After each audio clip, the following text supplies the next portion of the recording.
এবার তো আপনারা আমাকে মারবেন। কেন জানেন? কারণ আপনারা বলবেন যে, "আপু আপনি এত ভর্তা খান কেন?" আরে ভাই, আমি যে ভর্তা প্রেমী, ভর্তা ছাড়া তো আমার একদমই চলে না। কারণ মাছ-মাংসের থেকেও আমার কাছে বরাবরই ভর্তাটা হচ্ছে খুবই প্রিয়। তো আমি মাঝে, মাঝেই চেষ্টা করি একটু অন্যরকম কোনো কিছু দিয়ে ভর্তা বানানো। যেমন আজকে বানালাম চীনা ভর্তা। বাদামটা একটু ভেজে নিয়েছি। কিছু পেঁয়াজ, কিছু রসুন আর শুকনা মরিচও ভেজে নিয়েছি। নিয়ে শিলপাটায় ভর্তাটা করব। মানে এই পাটায় বেটে ভর্তা মাখালে এটার যে কি স্বাদ, মানে আমি বলে বোঝাতে পারবো না।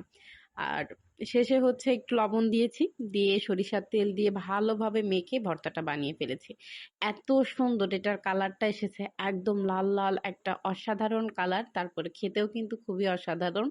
মানে ঝালটা একটু বেশি দিয়েছিলাম যাতে খেতে একটু টেস্টি হয়।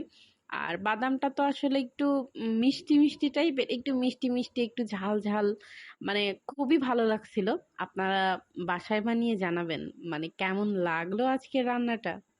আর এরকম ভর্তা খেতে কে কে পছন্দ করেন অবশ্যই কিন্তু কমেন্টে জানাবেন। আর আজকের মতো আপনাদের কাছ থেকে বিদায় নিচ্ছি। ভালো থাকবেন সবাই, দেখা হবে খুব শীঘ্রই।